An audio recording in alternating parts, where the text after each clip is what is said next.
ঘটনাটি ঘটে আজ থেকে প্রায় অনেক বছর আগে, যুদ্ধ পরবর্তী সময়। আমি আজগর, বয়স তখন সবে যৌবনে পদার্পণ করব। জীবনের এই সময়টাতে মানুষ সব থেকে বেশি সাহসী হয়। আমিও ছিলাম যথেষ্ট সাহসী। কখনো মনে অলৌকিক কোনো কিছু নিয়ে ভয় ছিল না। টকবগে রক্ত, গরম শরীর, মেজাজ যেন বজ্রপাতের মতো ভয়ঙ্কর। আমি ততদিন ভৌতিক কিছু বিশ্বাস করতাম না যতদিন আমার সাথে কোনো ঘটনা না ঘটে। কোন ঘটনা বলছি? যুদ্ধের পরবর্তী সময় আমাদের গ্রামে ও দেশের অন্যান্য জায়গায় দুর্বিষহ পরিস্থিতি সময়টা বোধ করি 1973 থেকে 1974 হবে। হানাদার বাহিনী বিদায় নিয়েছে। গ্রামের লোকজন তখন খুবই কম ছিল। আমার বাড়ি একটা বিশাল জায়গা জুড়ে। পুরনো আমলের বংশীয় সূত্রের যথেষ্ট প্রতিপত্তি আছে। পূর্ববর্তী লোকজন বাংলাদেশে বসবাস করতেন। আমার দাদা বংশীয় সূত্রে ভারতের জায়গা জমির অংশীদারি হয়ে এখানে বসবাস শুরু করেন। বাড়ি থেকে বাজার পায়ে হেঁটে প্রায় 1 ঘন্টার মতো পথ।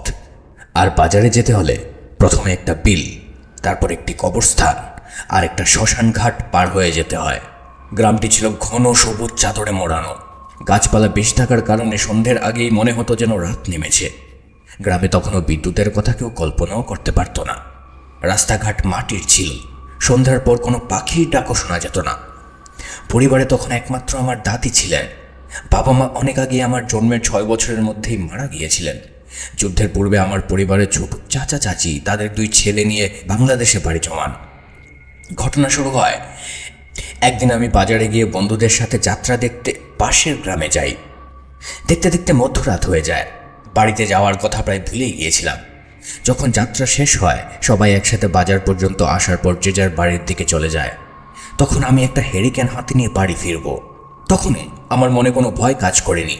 দাদার সাথে আগে অনেক জায়গায় যাত্রা দেখতে গিয়েছি, এই প্রথম একা গিয়েছিলাম। তখন মধ্যরাত।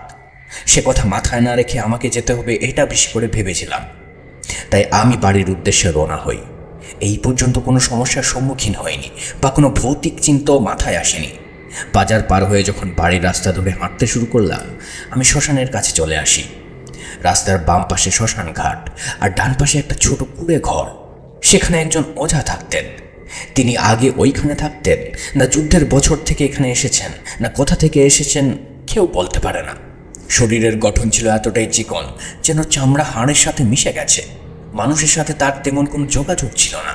দিনে কখনো ঘর থেকে বের হতেন না। বাইরে থেকে দেখা যেত ঘরের মেঝেতে চোখ বন্ধ করে বসে আছেন।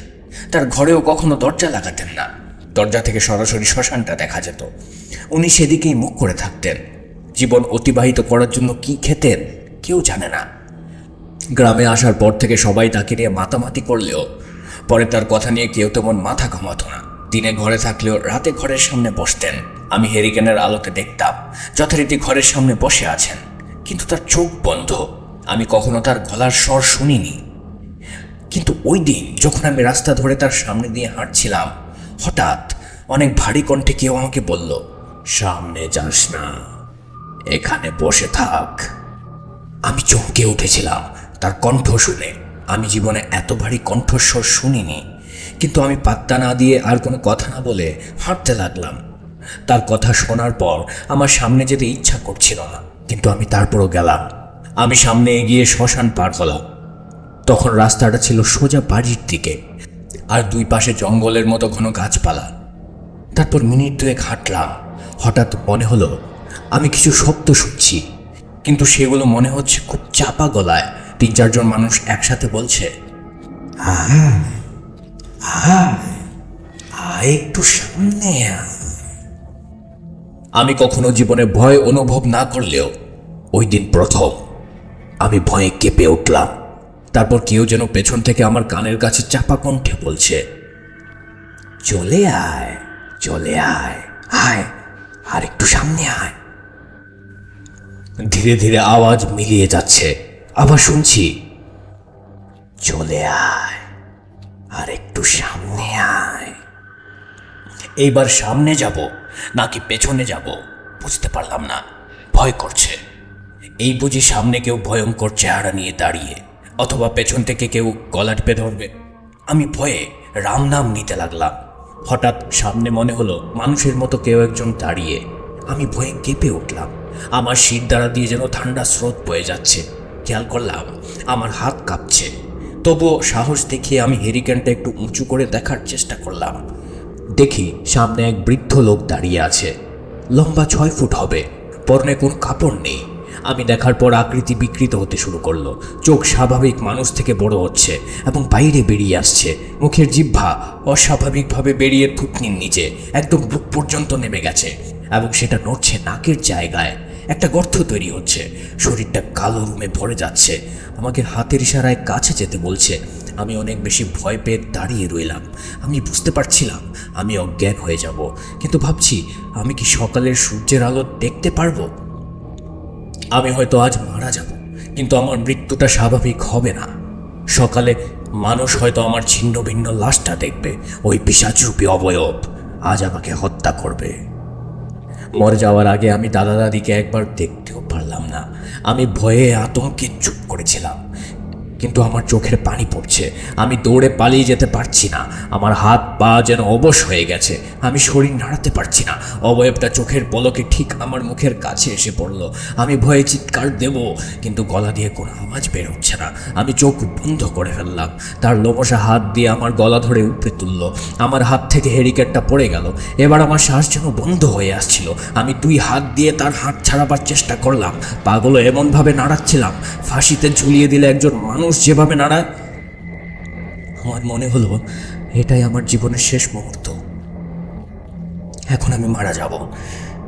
কিন্তু হঠাৎ আমাকে ছেড়ে দিল। আমি মাটিতে পড়ে গেলাম। পড়ে গিয়ে আমি আমার গলায় হাত দিলাম এবং কাশি হচ্ছিল। আর একটু হলে হয়তো আমি দুনিয়া ছেড়ে চলে যেতাম। আমি মাটিতে পড়ে বসে খেয়াল করলাম অবয়বটি মুহূর্তে একটা ছোট সাপে পরিণত হয়ে সামনের দিকে চলে গেল এবং অন্ধকারে মিলিয়ে গেল। খেয়াল করলাম আমার পেছনে কেউ আছে।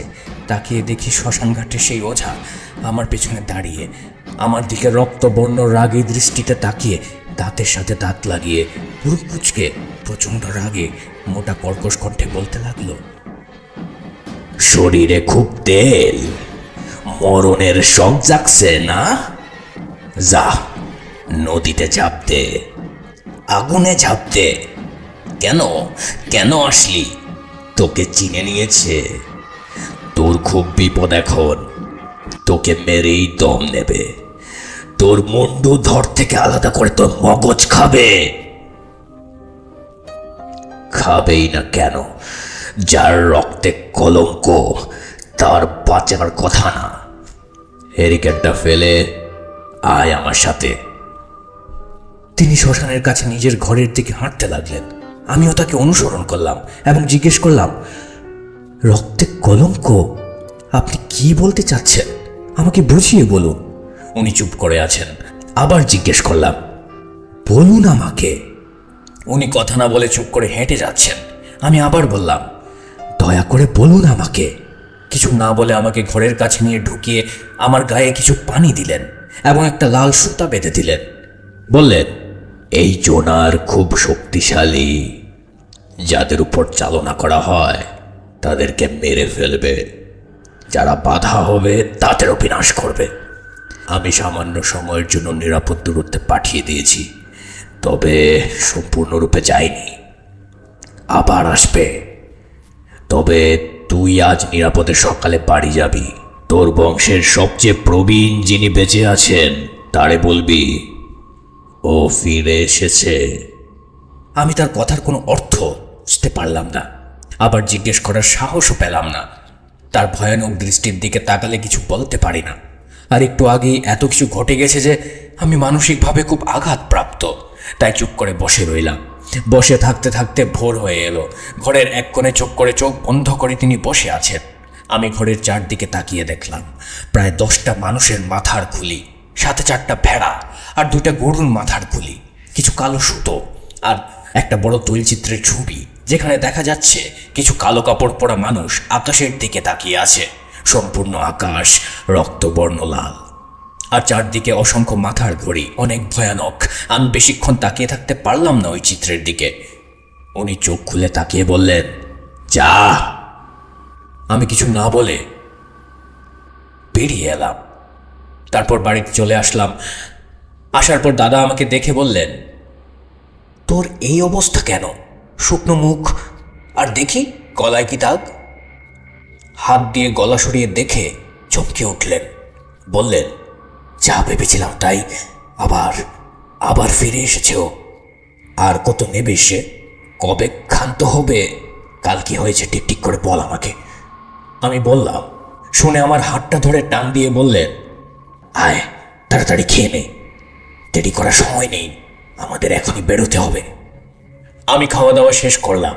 আমাকে নিয়ে দাদা নিজের ঘরে গিয়ে একটা পুরনো সিন্দুক থেকে 3টে তাবিজ বের করলেন। একটা আমাকে, একটা দাদিকে, আর একটা নিজের গলায় পড়ে আমাকে বললেন, এই তাবিজ যেন আমরা ফিরে আসার আগে না খোলা হয়। দাদা দাদি সব জানে। আমি কিছু বুঝতে পারছি না, কেন এসব হচ্ছে, কি হচ্ছে, কোথায় যাচ্ছি আমরা। আমি বললাম, কিছু বলো আমাকে, কি হয়েছে, এসব কি হচ্ছে, তুমি এত ভয় পাচ্ছ কেন? দাদা বললেন, রাস্তায় সব বলবেন, এখন যেন শুধু যেতে থাকি। আমি তাই করলাম। দাদা একটা ব্যাগ নিলেন, কিন্তু ওই ব্যাগে কি আছে আমি জানি না, জিজ্ঞেস করিনি। কাল রাত থেকে এত ঘটনা ঘটে যাচ্ছে, আমি যেন কোনো স্বপ্ন দেখছি। স্বপ্ন হলেই ভালো হতো। আমরা বাড়ি থেকে বের হলাম, একটা গরুর গাড়িতে উঠলাম। দাদা চুপ করে বসে আছেন, দেখে বোঝা যাচ্ছে খুব দুশ্চিন্তায় আছেন তিনি। দীর্ঘক্ষণ চুপ করে থেকে হঠাৎ বড় নিঃশ্বাস ফেলে শান্তভাবে বললেন,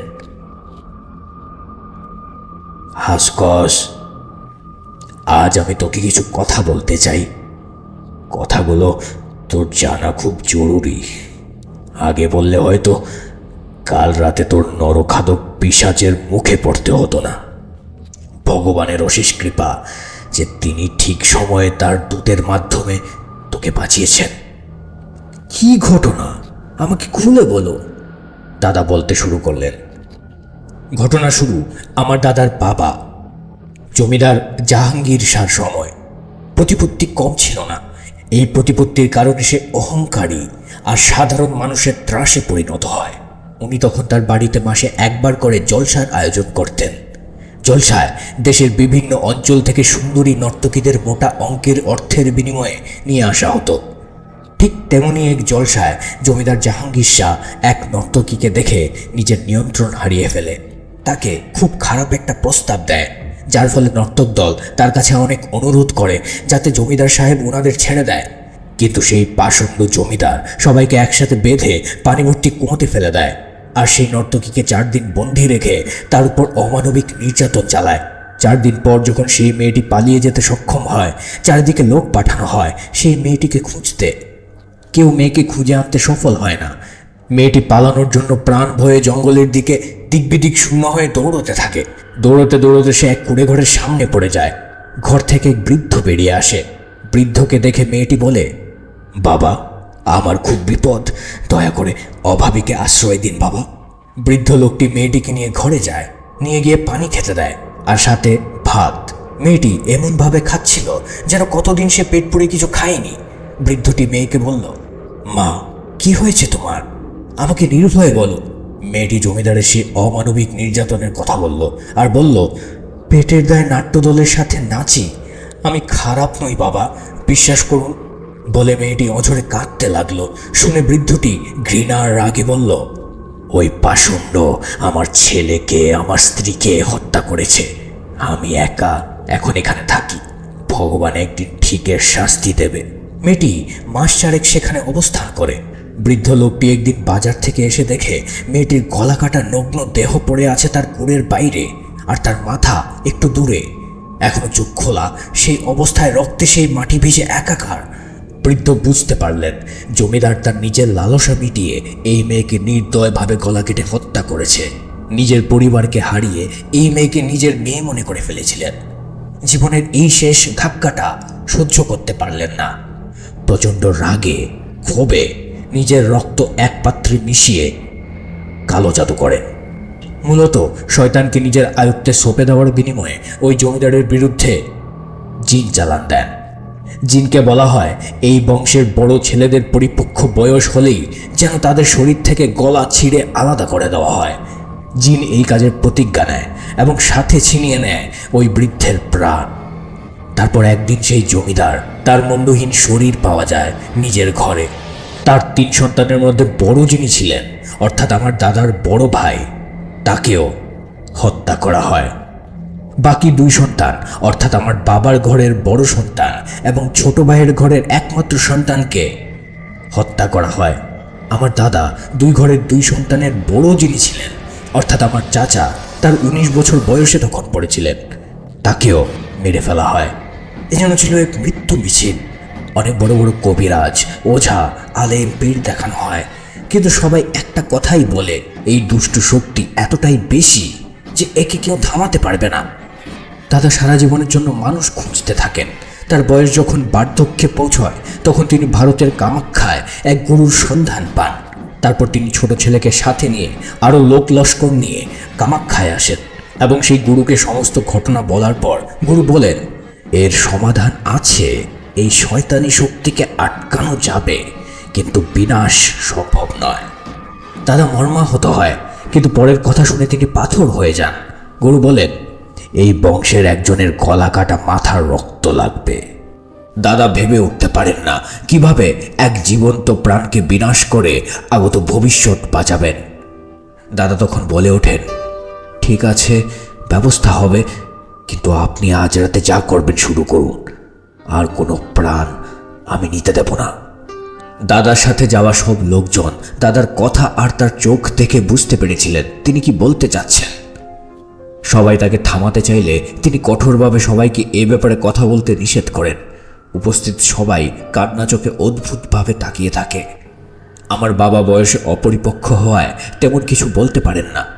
ওই দিন সন্ধ্যায় দাদা সবার কাছ থেকে বিদায় নেন এবং আমার বাবাকে জড়িয়ে ধরে বলেন, জীবনে সবসময় আল্লাহর পথে চলবে, কখনো কারো অন্যায় করবে না। বলে তিনি শক্ত করে জড়িয়ে ধরে চোখ বন্ধ করলেন। চোখ যখন খুললেন সবাই দেখতে পেল ছলছল করা চোখ। তারপর সবাইকে আমার বাবাকে দেখিয়ে বললেন, ওকে তোমরা কাজ শেষ হলে ওর মায়ের কাছে নিয়ে যাবে, ও যেন কিছু বুঝতে না পারে, এবং আমার স্ত্রীকে বলবা আমাকে ক্ষমা করে দিতে। তার প্রতি আমি কোনো হক আদায় করিনি, করতে পাইনি, আমাকে যেন ক্ষমা করে দেয়, তাকে আমি ভালোবাসি, তোমাদের কাছেও আমি ক্ষমা চাই। বলে গুরুকে ডাকলেন। তখন গুরু, অল্প বয়সে 8 জন ছাত্র এবং গুরু আসলেন। এসে উপস্থিত সবাইকে সান্ত্বনা দিলেন এবং একজন ছাত্রের দিকে ইঙ্গিত করে একটি গুরুত্বপূর্ণ কথা বললেন, এই শয়তান আমি পৃথিবী থেকে যাওয়ার পর মুক্ত হলে আমার এই শিষ্যের শরণাপন্ন হবেন। আজীবন এই বংশের লোক যেন আমার এই শিষ্যের সাথে যোগাযোগ করে। বলে দাদাকে একটা ঘরে নিয়ে যাওয়া হয়।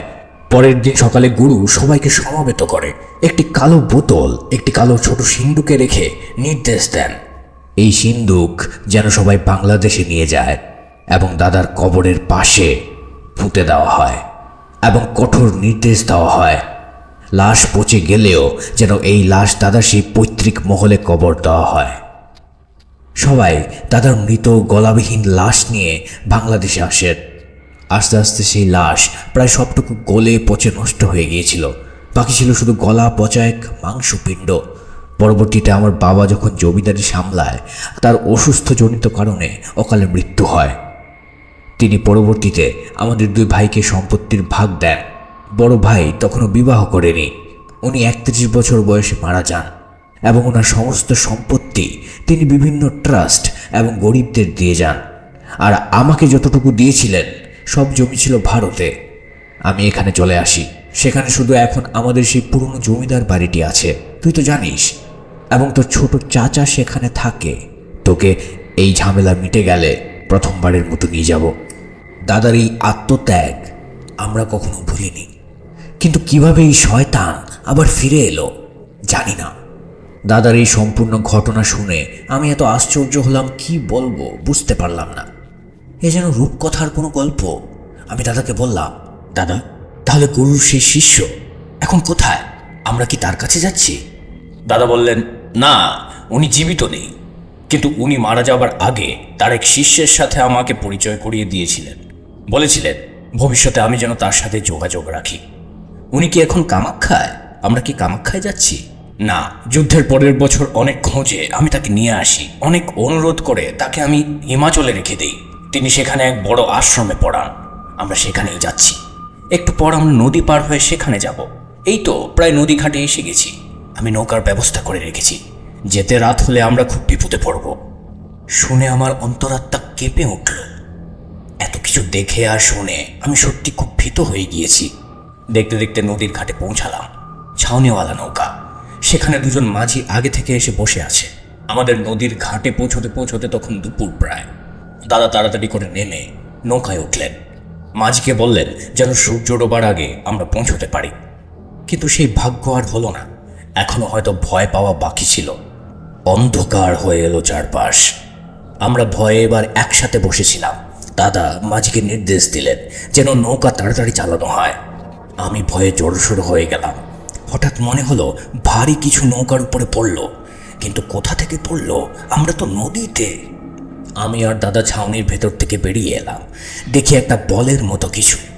কাছে যেতেই যা দেখলাম, দেখে আমি চিৎকার করে উঠলাম। দুজন মাঝির একজন কাছে এলো। আমরা দেখলাম সেই ওঝার মাথা নৌকাতে পড়ে আছে, যিনি কাল রাতে আমাকে সাহায্য করেছিলেন। দাদা আমাকে বললেন, ভয় পাস না, তোকে যে তাবিজটা দিয়েছি ওটা আছে তো? ওটা থাকলে ওই শয়তান আমাদের কিছু করতে পারবে না, কিন্তু দূর থেকে ভয় দেখাবে। তারপর দাদা নিজের ব্যাগ খুললেন। সেখানে দেখলাম 4টা হনুমান চালিসা। 2টা বের করে লম্বা কাপড়ে পেঁচিয়ে দুজন মাঝির পেটে বেঁধে দিলেন। বললেন, তোমাদের অনেক কিছু দেখার হবে, তোমরা শুধু নৌকা চালিয়ে যাও, ভয় পেও না, তোমাদের স্পর্শও করতে পারবে না। মাঝি দুজনের চোখ স্পষ্ট ভয়ে ফুটে উঠেছিল। তারা নৌকার 2 কোণায় গেলেন। আমরা পাটাতনে বসলাম। একটু পরে শুরু হলো এক ভয়ানক খেলা। আমরা 4 জন শুনতে পেলাম, চলে। সেই বিভৎস হাসি। আমি দাদাকে জড়িয়ে ধরলাম। দাদা, আমি আর মাঝি দুজনে জোরে জোরে হনুমান চালিসা পড়তে লাগলাম। হঠাৎ নৌকা অস্বাভাবিকভাবে ডানে বায়ে দুলতে লাগলো। আমরা বুঝলাম কেন হচ্ছে। যখনই আমি আর দাদা ছাউনির বাইরে আসলাম, নৌকায় যতগুলো হেরিকেন বা আগুনের ব্যবস্থা ছিল সব একসাথে নিভে গেল। আবছা অন্ধকারে দেখতে পেলাম নৌকার চারদিকে 4টি অবয়ব। সেই অবয়বটি মুখ থেকে জিভ বুক পর্যন্ত ঝুলে আছে, এবং সেই জিভটা সাপের জিভের মতো নড়ছে। আমাদের চোখের সামনে 4টি অবয়ব একসাথে মিশে এক হয়ে গেল। বিকট আওয়াজে হাসতে লাগলো। হঠাৎ দুজন মাঝি একসাথে চিৎকার করে উঠল, আগুন আগুন বলে হনুমান চালিসা খুলে নিজের গায়ে পড়া জামা খুলে ফেললো। দাদা বারবার চিৎকার করে বললেন, এটা শয়তান, ধোঁকা, আগুন লাগেনি, আগুন লাগেনি, খুলে ফেলিস না, খুলিস না। কিন্তু দাদা কিছু বলতে পারার আগেই ভয়ানক ঘটনাটি ঘটে গেল। হনুমান চালিসা রাখার সাথে সাথে একজন মাঝিকে সেই অবয়ব নৌকা থেকে উপরে তুলে নিল। আরেকটি হাত দিয়ে গলার নিচের অংশ, আরেকটি হাত ওপরের অংশে ধরে খুব সহজেই শরীর থেকে মাথা আলাদা করে ফেলল। ফিনকি দিয়ে রক্ত বের হচ্ছিল।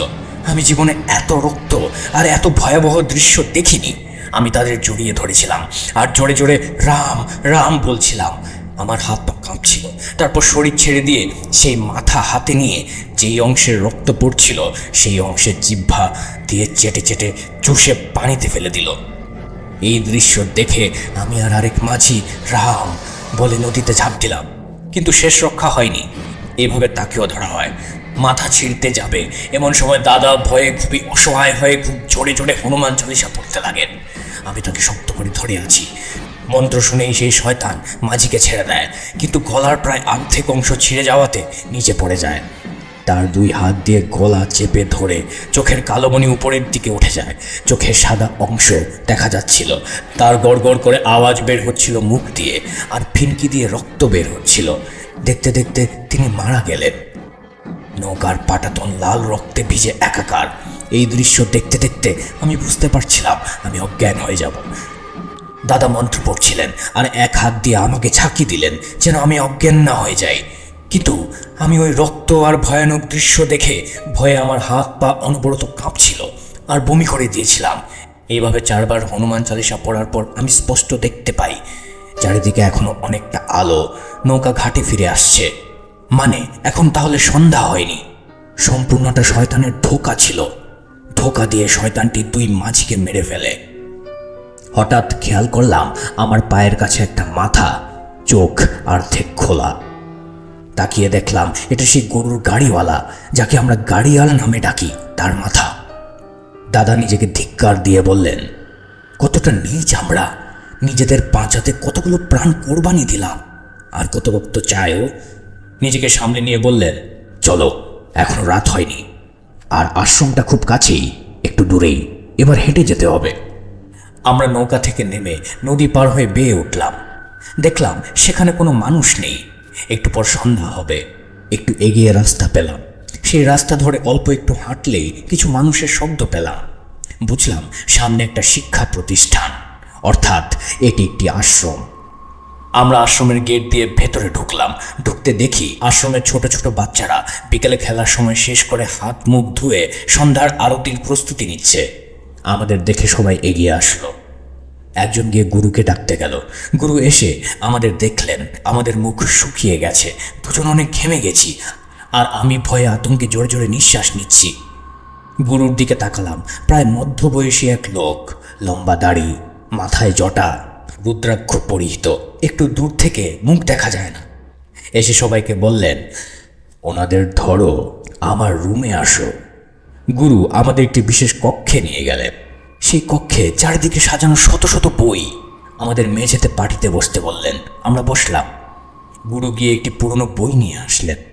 এসে দাদাকে বললেন, যিনি আপনাদের পূর্বপুরুষের উপকার করেছিলেন, তার শিষ্যের ছাত্র হিসেবে আমি নিজেকে ধন্য মনে করি।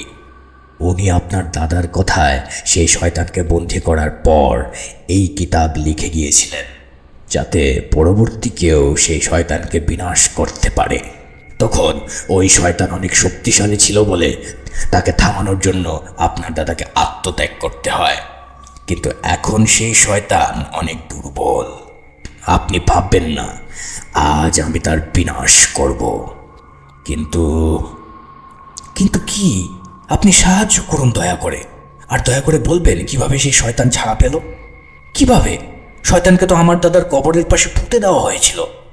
গুরু বললেন, আজ মধ্যরাতে ধ্যানের পর আমি আপনাদের জানাবো কেন, কিভাবে মুক্তি পায় সেই শয়তান। আর ভাববেন না আজকে আটকাবো সেই শয়তানকে। তারপর গুরু বললেন, আপনারা বিশ্রাম নিন আপাতত। বলে তিনি আমাদের একটা কক্ষে নিয়ে গেলেন। কিন্তু আমার মনে একটা খটকা লাগলো। তিনি একবারও জানতে চাইলেন না আমাদের সাথে কি হয়েছে, আমরা কতটা ভয়ানক পরিস্থিতির মুখে পড়েছিলাম। অতঃপর মধ্যরাতের ধ্যানের পর আমি দাদার সাথে গুরু এবং সাথে তার 4 শিষ্য আমাদের দুজনকে মাঝখানে রেখে গোল করে বসলেন। আমি খেয়াল করলাম অনেক সুন্দর গন্ধে পুরো ঘর ভরে উঠেছে। গুরু বললেন, আজ আপনাদের বিশেষ কিছু কথা বলবো, কারণ আজ আমাদের শেষ দেখা। দাদু কিছু বলতে যাবেন, তখন তাকে থামিয়ে দিয়ে বলতে শুরু করলেন, প্রথমবার যখন সেই শয়তানকে বন্দী করা হয়, তখন সেই গুরু তার শিষ্যদের মধ্যে একজনকে নির্বাচন করেছিলেন। কেন কখনো ভেবেছেন? কারণ ওই দলের মধ্যে ওই একজনই একমাত্র মানুষ ছিলেন, বাকিরা 3 জন জিন জাতি। ওই একজনের শিষ্য আমি। আমাকে হুকুম করা হয় যেন পরবর্তীতে আমি আপনাদের সাহায্য করি। তারপর মুচকি হেসে যা বললেন তা শুনে আমি নিজের কানকে বিশ্বাস করতে পারছিলাম না। আমি থমকে গেলাম। তিনি মুচকি হেসে বললেন, আমি কখনো এই আশ্রমের বাইরে যাইনি। কেন জানেন? আমি চাইলে আপনি যখন আমাকে যুদ্ধের পর আসতে বলেন তখন আপনার বাড়িতে যেতে পারতাম। আসলে আপনি আমাকে খুঁজে বের করেননি, আমি আপনাকে ধরা দিয়েছিলাম। আমি আপনাদের মতো সৃষ্টির সেরা জীব মানুষ নই, আমিও ভগবানের এক সাধারণ বান্দাজি। আমার আসল নাম ওয়াকাইহাজ উজ্জ্বল স্বপ্নীল। শুনে আমি ভয় পেয়ে যাই, কিন্তু দাদা চুপ করে শুনছিলেন। তারপর বললেন, এখানে উপস্থিত যে 4 জন দেখছেন তারাও সাধারণ মানুষ নন, তারাও জিন জাতি। এই 4 জন ছাড়াও আরো 3 জন আছেন উপস্থিত, কিন্তু তাদের আপনারা দেখতে পাবেন না, তারা সামনে আসবেন না।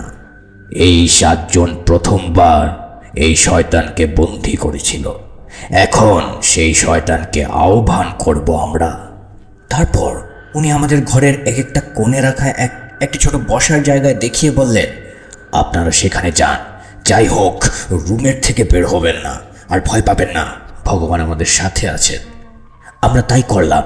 হঠাৎ দেখলাম 5 জন উঠে দাঁড়িয়ে নাচতে লাগলেন আর মন্ত্র পড়তে লাগলেন। মন্ত্র শেষ করে বসে ধ্যান করতে লাগলেন। সবাই চুপ হয়ে গেলেন। চারদিকে নীরবতা বিরাজমান। শুধু আমাদের দুজনের নিঃশ্বাসের শব্দ ছাড়া আর কোনো শব্দ নেই। হঠাৎ মনে হলো বাইরে প্রচণ্ড ঝড় হচ্ছে, সব যেন ভেঙে চুরে দুমড়ে দিচ্ছে। আমি ভয়ে আতঙ্কে জড়সড় হয়ে বসলাম। হঠাৎ ক্ষীণ গলায় একটি আওয়াজ শুনলাম। মনে হলো 4 জন মানুষ একসাথে কথা বলছে। কি করতে পারবি তোরা? তোদের কি হলো? মানুষের পক্ষ নিচ্ছিস কেন? আয় আয় আমার সাথে আয়। তুচ্ছ মানুষকে বাঁচাতে হবে কেন? বলে বিকট সুরে তার হাসতে শুরু করলো। এবার 4 জন উচ্চস্বরে ভগবদ্গীতার শ্লোক পাঠ করতে লাগলেন। হঠাৎ জিনটি অদৃশ্য থেকে বলল, ছাড় ছাড় ছাড়, আমাকে ছাড় বলছি। আমাকে আমার কাজ করতে দে। তুই কেন আটকাচ্ছিস আমাকে? ছাড় বলছি। একটা জোরে ঠাস করে শব্দ হলো। মনে হলো ভারী কোনো বস্তু মেঝেতে পড়ে গেছে। এবার দেখলাম সেই শয়তানটি 15 জনের মাঝে দাঁড়িয়ে আছে। বলছে, থাম থাম থাম, তোরা চুপ কর চুপ কর। বলতে বলতে আকারে ছোট হয়ে একটা বেড়ালের সমান হয়ে গেল। এবার বাইরে সেই ঝড় আর তার শব্দ থেমে গেছে।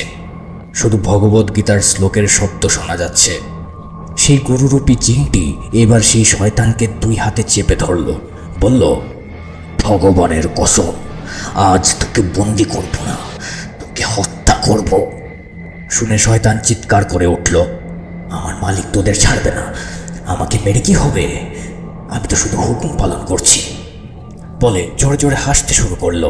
আবার বলল, পারবি তো তার সাথে যুদ্ধ করতে? শয়তান কিছু বলার আগেই তাকে একটি কালো রঙের চারকোনা বাক্সে বন্দী করা হলো। 1 বালতি পানির মধ্যে চুবিয়ে রাখা হলো। এরপর গুরু বললেন, আপনাদের ধন্যবাদ আমাকে সাহায্য করার জন্য। সবাই এক হাতে সালাম দিয়ে চোখের পলকে উধাও হয়ে গেল। আমাদের গুরু কাছে ডেকে নিয়ে বললেন, আর ভয় নেই, ওকে আমরা আমাদের দুনিয়ায় নিয়ে হত্যা করব। আর ভবিষ্যতে কোনো বিপদ হলে আপনি স্মরণ করার আগে চলে আসবো। জয় শ্রীরাম। এবার দাদা বললেন, আমাকে দয়া করে বলবেন কিভাবে শয়তান ছাড়া পেল? তিনি বললেন, মানুষ সৃষ্টির সেরা জীব, তারপরেও সে চরমভাবে পথভ্রষ্ট হয়।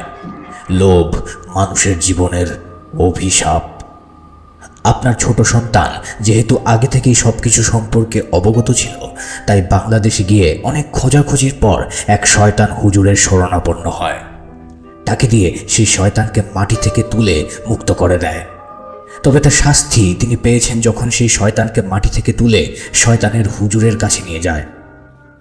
সেই হুজুর তখন ভেবেছিলেন এই শয়তানকে তিনি বশ করে নেবেন। তার ধারণা ছিল না এই শয়তান কতটা শক্তিশালী হতে পারে। তাই বের হয়ে প্রথমে সে হুজুর, তারপর আপনার ছোট ছেলে এবং সাথে তার স্ত্রীকে হত্যা করে। বাংলাদেশ থেকে আপনার কাছে চিঠি পাঠানো হয়েছে, কিন্তু এখনো আপনার হাতে আসেনি। তাদের হত্যা করেই এই শয়তান এখানে চলে আসে। এবার সে রাগে ক্ষোভে চেয়েছিল সম্পূর্ণ বংশ নির্বংশ করতে, কিন্তু ভগবানের অশেষ কৃপা আপনাদের এই তাবিজের জন্য কিছু করতে পারেনি। এই তাবিজ কোথা থেকে পেয়েছেন আমি জানি। এই তাবিজ কখনো হারাবেন না। এই তাবিজের মধ্যে আপনার দাদার হাড়ের অংশ আছে। এইবার সকাল হবে, আমার কাজ শেষ। আপনি নিশ্চিন্তে বাকিটা জীবন কাটিয়ে দিন। আপনি বিপদে পড়লে জয় শ্রীরাম, আমি আবার ফিরে আসব। আমার গুরুর আদেশ আপনার পাশে থাকার। আমি চলে যাব এখন, আপনারা রুম থেকে বেরিয়ে যান। এই বলে আজগর তার ঘটনা শেষ করলেন। আমি যেন এতক্ষণ এই ঘটনায় হারিয়ে গিয়েছিলাম।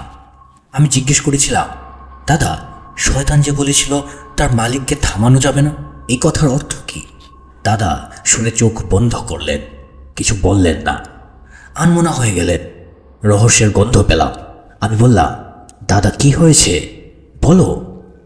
দাদা অনেকক্ষণ চুপ করে বললেন, পাপ করলে শাস্তি পেতে হয়, কিন্তু নিরপরাধ কেন শাস্তি পাবে জানি না। ওই ঘোরার পর ভেবেছিলাম সব শেষ, আর ভয় নেই। আরও সময় অতিবাহিত হয়ে যায়। তখন নতুন নতুন বিয়ে হয়, বিয়ের 2 বছর যেতে না যেতেই আমার স্ত্রী অন্তঃসত্ত্বা হয়। আমাদের ঘরে আসে ফুটফুটে এক মেয়ে।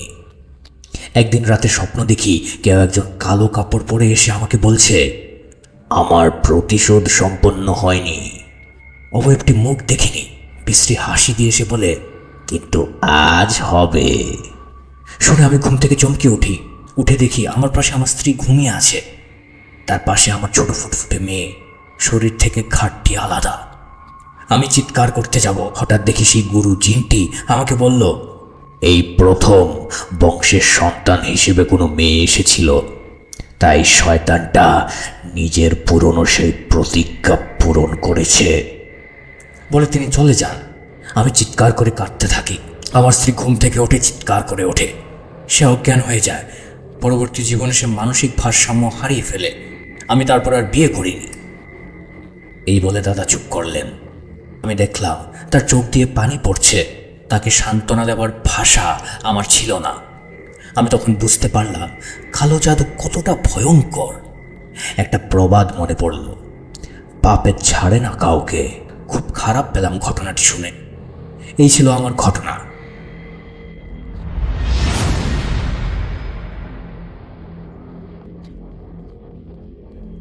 আপনাদের সবাইকে অনেক অনেক ধন্যবাদ এতক্ষণ পর্যন্ত আমাদের সাথে থাকার জন্য। অনেক অনেক শুভকামনা রইল। সবসময় এই ইউটিউব চ্যানেলটি সম্পর্কে আপডেট পেতে সাবস্ক্রাইব করুন। আশা করছি আমরা একসাথে অনেকটা পথ হাঁটব। আজকের মতো এখানে বিদায় নিচ্ছি। সবাই ভালো থাকুন, সুস্থ থাকুন। মোস্ট ইম্পর্টেন্টলি চ্যানেলটিকে সাবস্ক্রাইব করুন।